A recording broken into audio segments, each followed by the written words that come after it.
नमस्कार। आज हम जिनकी बात करने वाले हैं वो हैं अजीत डोभाल, भारत के राष्ट्रीय सुरक्षा सलाहकार। मतलब एक ऐसा नाम जो सुरक्षा गलियारों में गूंजता है।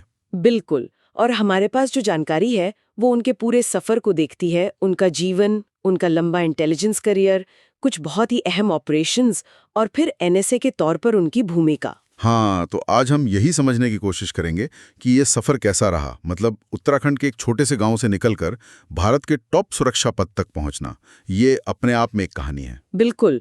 उनकी जासूसी की दुनिया कैसी थी और एनएसए बनने के बाद देश की सुरक्षा नीति पर उनका क्या असर रहा है, ये सब जानना वाकई दिलचस्प होगा। तो शुरू करते हैं बिल्कुल शुरुआत से। जन्म हुआ 20 जनवरी 1945 पौड़ी गढ़वाल, उत्तराखंड में। पिताजी सेना में थे। हाँ, और पढ़ाई जैसा आपने बताया अजमेर मिलिट्री स्कूल से हुई, फिर आगरा यूनिवर्सिटी से इकोनॉमिक्स में मास्टर्स। यहाँ तक तो सब ठीक लगता है, एक होनहार छात्र की कहानी। सही कहा। लेकिन फिर 1968 में आईपीएस बने, केरल कैडर, और फिर 4 साल बाद ही 1972 में इंटेलिजेंस ब्यूरो यानी आईबी ज्वाइन कर लिया।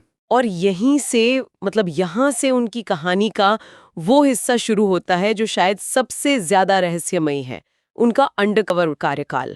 3 दशक से ज्यादा, सोचिए जरा। हाँ, 3 दशक। जम्मू कश्मीर, नॉर्थ ईस्ट, यहाँ तक कि पाकिस्तान में भी, और वो भी अलग अलग भेष में। जैसे कि कभी भिखारी, कभी रिक्शा चालक, ये सब सिर्फ जानकारी जुटाने के लिए। और सिर्फ भेष बदलना ही नहीं, एक जो किस्सा सुनाया जाता है कि पाकिस्तान में परमाणु कार्यक्रम की पुष्टि के लिए भिखारी के भेष में बालों के नमूने जमा किए। ये दिखाता है कि जमीनी हकीकत जानने के लिए वो किस हद तक जा सकते थे। तभी शायद उनको कुछ लोग भारत का जेम्स बॉन्ड भी कहते हैं। हालांकि असल जासूसी शायद फिल्मों से कहीं ज्यादा मुश्किल होती होगी। हाँ बिल्कुल, जेम्स बॉन्ड तो एक फिल्मी बात हो गई। असल जिंदगी की जासूसी तो बहुत अलग, बहुत कठिन होती है। और इसी अनुभव ने, मुझे लगता है, उनकी सोच को गढ़ा होगा। तरीका वो शायद बदल जाता है। इसका कोई उदाहरण, जैसे कोई ऑपरेशन? हाँ, जैसे 1988 का ऑपरेशन ब्लैक थंडर 2। वो स्वर्ण मंदिर के अंदर मौजूद थे एक एजेंट के तौर पर। अच्छा। और इसी के लिए उन्हें कीर्ति चक्र मिला था। ये सम्मान पाने वाले वो पहले पुलिस अफसर बने, ये भी एक बड़ी बात है। हाँ बिल्कुल। और फिर वो 1999 का कंधार हाईजैक मामला IC 814, उसमें भी वो मुख्य नेगोशिएटर्स में से एक थे। यानी सिर्फ फील्ड एजेंट नहीं, बल्कि मुश्किल हालात में बातचीत करने वाले, संकट सुलझाने वाले रणनीतिकार भी। सही। और ये सारे अनुभव, इनका निचोड़ शायद हमें उनके एनएसए के कार्यकाल में दिखता है।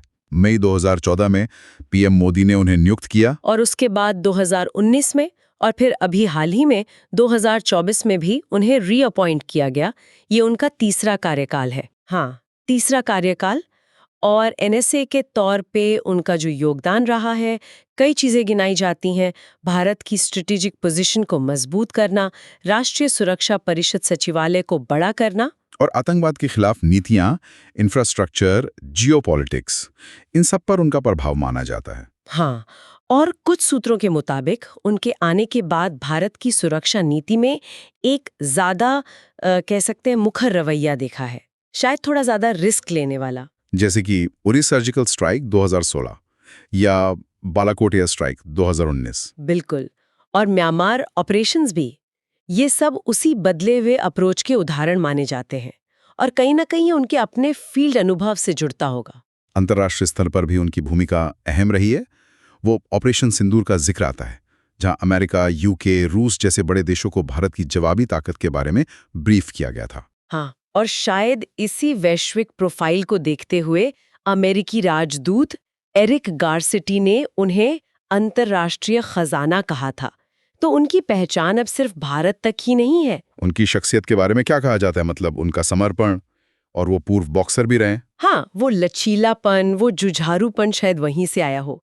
अथक समर्पण तो दिखता ही है उनके काम में। तो कुल मिलाकर देखें तो अजीत डोभाल का सफर एक अंडरकवर एजेंट से देश के सबसे ताकतवर सुरक्षा सलाहकार बनने तक का है। ऑपरेशन ब्लैक थंडर से बालाकोट तक, कीर्ति चक्र से लेकर ग्लोबल स्टेज तक। हाँ, एक असाधारण यात्रा। और जाते जाते श्रोताओं के लिए एक सवाल छोड़ जाते हैं। ये सोचना दिलचस्प है कि कैसे किसी एक व्यक्ति का दशकों का जमीनी खतरनाक खुफिया अनुभव देश की राष्ट्रीय सुरक्षा रणनीति और डिप्लोमेसी को आकार दे सकता है। मतलब वो जमीनी हकीकत की समझ जो शायद फाइलों में नहीं मिलती, वो टॉप लेवल के फैसलों को कैसे प्रभावित करती होगी। हाँ, उसके फायदे क्या है और क्या उसकी कुछ सीमाएं भी हो सकती हैं, ये सोचने वाली बात है।